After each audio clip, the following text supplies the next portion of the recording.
கரிசல் மண்ணினுடைய முதல் கவிஞர் அப்படின்னு பார்த்தோம்னா அது ஆண்டாள். இந்த தென்னிந்தியாவினுடைய முதல் கவி பெண் கவிஞர் அப்படின்னு பார்த்தோம்னா ஆண்டாள் தான். ஆண்டாள் எழுதாத கவிதையே இல்லை, ஆண்டாள் எழுதாத சொற்பிரயோகமே இல்லை. காட்டுல ஒரு யானை ஒரு தனியாருடைய நிலத்துல மேஞ்சது அப்படிங்கிறதுக்காக அவன் அந்த யானையை விரட்டி விடல. நல்லா தெரிஞ்சுக்கோங்க, அந்த யானையை அவன் விரட்டி விடல, அதுக்கு பதில் அவன் ஒரு காட்டையே அழிச்சிருக்கான்னு சொல்லணும். ஒவ்வொரு முறை காலையிலும் ஒரு வன பாதுகாவலரிடம் அந்த குட்டியான கை கொடுக்குமா. கடைசியில அந்த யானை இறந்ததுக்கு அப்புறம் அந்த வனக்காவலர் பார்த்துட்டு யானையினுடைய வழிதான் மரண பெரும்பலி அப்படின்னு சொல்லி அதை எழுதினேன்.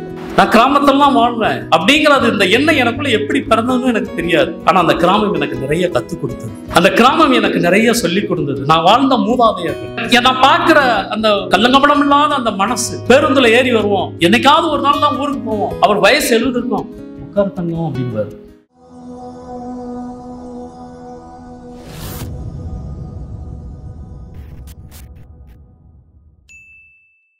எங்கும் பாரடா இப்புவி மக்களை, பாரடா உனது மானிட பரப்பை, பாரடா உன்னுடன் பிறந்த பட்டாளம், என்குலம் என்றுனை தன்னை ஒட்டிய மக்கட் பெருங்கடல் பார்த்து மகிழ்ச்சி கொள். அறிவை விரிவு செய் அகண்டமாக்கு, விசால பார்வையால் விழுங்கு மக்களை, அணைத்துக்கொள் உன்னை சங்கமாக்கு, மானிட சமுத்திரம் நான் என்று கூவு என்று பாடினான் பாவேந்தர் பாரதிதாசன். அதன் வழிவந்த பிள்ளையாக, அதனுடைய தொடர்ச்சியாக ஐயா தணிகை செல்வன் அவர்களுடைய நினைவேந்தலில் இந்த 2 புத்தகங்கள் என்று அறிமுகம். ஐயா தணிகை செல்வனுடைய எத்தனையோ கவிதைகள் இருந்தாலும் 2 வரிகள் தான்.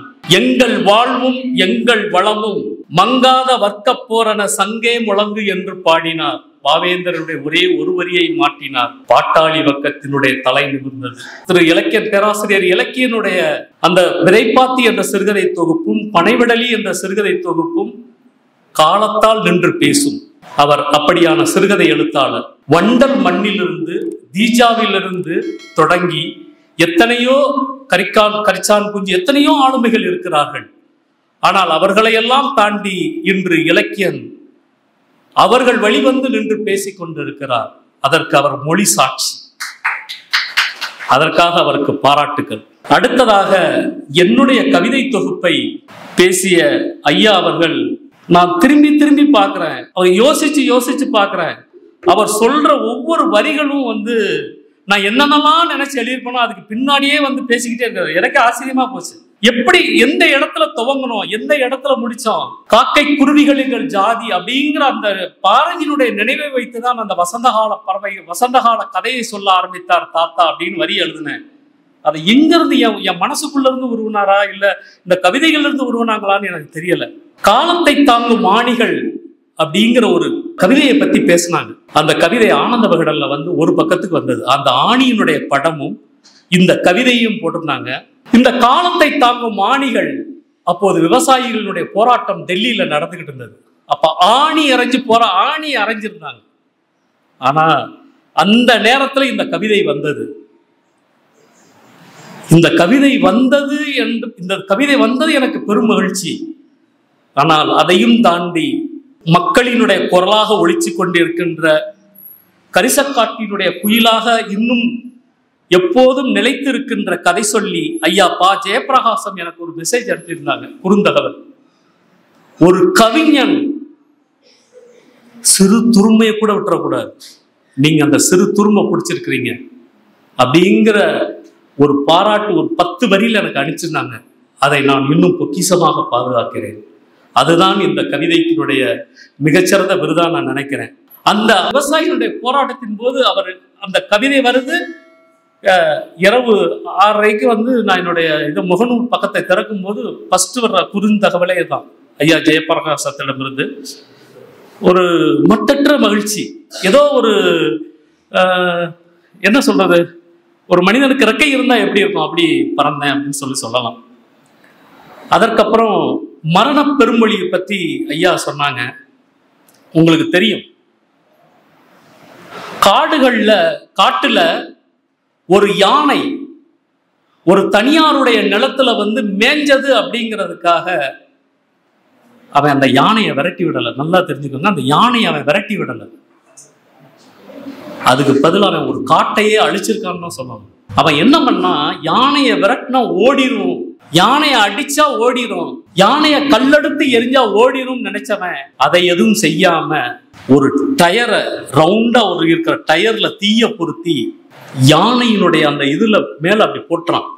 ஆறறிவு பிறந்தவன் நாமாக இருந்தால் ஐயோ கழுத்துல சுடுதேன்னு சொல்லி குளத்துல போய் மூழ்கி இருப்போம். பாவம் அந்த யானை, அதனுடைய பிளிரல் எந்த காதுக்கும் கேட்கவில்லை. கடைசியில் அந்த வெப்பத்தில் அந்த தீச்சுவாலையில் இறந்தே போனது. ஒவ்வொரு முறை காலையிலும் ஒரு வன பாதுகாவலரிடம் அந்த குட்டியான கை கொடுக்குமா. கடைசியில அந்த யானை இறந்ததுக்கு அப்புறம் அந்த வனக்காவலர் வந்து பார்த்துட்டு அப்படியே கண்கலங்கி போய் அந்த குட்டி யானை வண்டியில ஏத்துறாங்க. அந்த யானையினுடைய பிரேதம் அப்படியே கீழே கிடக்கு. அதனுடைய தும்பிக்கை மட்டும் அந்த யானையுடைய இதுல இப்படி அந்த அந்த சுவர் மாதிரி இருக்கிற அந்த மரச்சட்டகத்தினுடையில அப்படி அந்த துதிக்கை இப்படி கிடக்குது. என் மனசே கேட்கல. அன்று இரவெல்லாம் பொதிகை வண்டியில வந்துகிட்டு இருக்கேன் ட்ரெயின்ல. எனக்கு இந்த இந்த அந்த பாதுகாவலருடைய வன பாதுகாவலருடைய எண்ணமும் அந்த படமும் என் கண்ணுல நின்றுகிட்டே இருந்துச்சு. அதிகாலையில் வந்து என்ன எழுதுனேன்னு எனக்கும் புரியல. எழுதி அனுப்பினேன். இந்த காலத்தை தாங்கும் ஆணிகளும் மரண பெருமொழியும் அடுத்தடுத்து அந்த ஆனந்த விகடன்ல வந்து பிரசுரமாச்சு. அந்த யானையினுடைய வழிதான் மரண பெரும்பலி அப்படின்னு சொல்லி அதை வந்து எழுதினேன். அது ஒரு மறக்க முடியாத ஒரு வழி, என்னுடைய ரணத்தை ஏற்படுத்திய வழி. பழமையில வந்து நிறைய நோஸ்டாலஜிகள் நிறைய எழுதுறாரு அப்படின்னு ஐயா அவங்க சொல்லியிருந்தாங்க. நான் கிராமத்துல இருந்தாலும் திங்கள் டு வெள்ளி சென்னையில இருப்பேன். வெள்ளிக்கிழமை எப்படா ஆபீஸ் முடியுதுன்னு சொல்லிட்டு அடுத்த நிமிஷம் என்னுடைய கால்கள் வந்து தொடர்வண்டி பயணமாயிடும். சனி ஞாயிறு ஊர்ல தான் இருப்பேன்.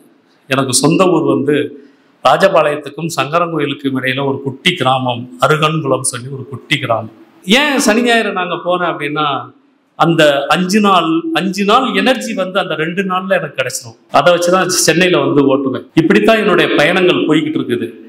ஆனா நான் பார்த்த மண், நான் பார்த்த மக்கள், நான் பார்த்த நிலம், நான் பார்த்த எலுமிச்சை, நான் பார்த்த அந்த எலுமிச்சையினுடைய பிஞ்சு, நான் பார்த்த பருத்தி கரிசல், நான் பார்த்த அந்த கண்மாய், நான் பார்த்த அந்த தென்மலையினுடைய பெரிய கண்மாயிலிருந்து வழிகின்ற கிளிர்களும் மீன்களும், இதுதான் என் கண்ணுக்குள்ள தெரியுது. வேற எதுவுமே எனக்கு தெரியல. நான் நடந்து போற அந்த ஐயனாரினுடைய செம்மண் வாசம், அந்த எருக்கம் பூல இருந்து வெடிச்சுக்கின்ற அந்த பூ, அந்த வாசம், அந்த வாசம் தான் என்னை அப்படியே எழுத வச்சுக்கிட்டு இருக்கு. அதைத்தான் நான் வந்து எழுத முடியும். வேற என்னால அதை தாண்டி என்னால மீள முடியல. என்னுடைய வாழ்க்கை அதுதான். நான் நடந்து வருவேன். அந்த எங்க ஊர்ல இருந்து ஒரு 5 கிலோமீட்டர் நடந்து வரணும். நடந்து வந்தா பழனியப்பா உயர்நிலைப்பள்ளியில படிக்க வரணும். அப்பெல்லாம் சைக்கிள் கிடையாது. நாங்க நடந்து வருவோம். நெல் போட்டிருப்பாங்க, அந்த வாய்க்கால் வழி வருவோம். அதற்கப்புறம் அந்த ரெண்டு சாலையோரங்கள்ல இருக்கிற அந்த எலுமிச்சை சாலைகளுக்கு இடையில வருவோம். இதுதான் எங்க கண்ணுக்கு தெரியும். வேற எதுவுமே தெரியும். அங்க இருந்து வருவோம். வந்து பார்த்தோம்னா அந்த பஸ் வரும்.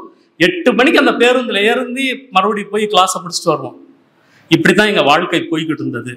அப்படியான காலங்கள்ல தான் நாங்க இருந்தோம்.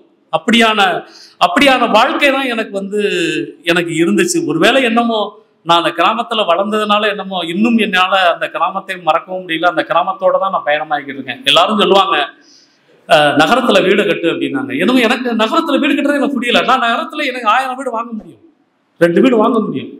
ஆனாலும் எனக்கு அங்க வாங்கணும்னு தோணல. நான் கிராமத்துல தான் வீடை கட்டியிருக்கிறேன், நான் கிராமத்துல தான் வாழ்றேன் அப்படிங்கிறது இந்த எண்ணம் எனக்குள்ள எப்படி பிறந்ததுன்னு எனக்கு தெரியாது. ஆனா அந்த கிராமம் எனக்கு நிறைய கத்துக் கொடுத்தது. அந்த கிராமம் எனக்கு நிறைய சொல்லி கொடுத்தது. நான் வாழ்ந்த மூதாதையர்கள், நான் வாழ்ந்த அந்த பச்சிலம் குழந்தைகள், நான் பார்க்கிற அந்த கள்ளங்கபடம் இல்லாத அந்த மனசு. பேருந்துல ஏறி வருவோம். என்னைக்காவது ஒரு நாள் தான் ஊருக்கு போவோம். அவர் வயசு 70 இருக்கும். உட்கார் தங்கம் அப்படின்பாரு. அவர் நம்மளுக்கு சொல்லணுங்கிற அவசியமே இல்லை. அந்த அன்பு எங்கிருந்து நம்ம பெறுறோம்? இதுதான் என்னுடைய வாழ்க்கையினுடைய கவிதையாக என்னால எழுத முடிஞ்சது அப்படின்னு சொல்லலாம். இதனுடைய பயணத்தினுடைய தொடர்ச்சி தான் இந்த கவிதைகளுக்கான என்னுடைய நேரமாகவும் என்னுடைய வாழ்க்கையாகவும் ஓடிக்கொண்டிருக்கிறது. அப்படிப்பட்ட இந்த தொகுப்பு இன்று பேசியது ரொம்ப மனநிறைவா இருந்தது. ஐயா அவர்கள் ரொம்ப மனநிறைவா பேசினாங்க.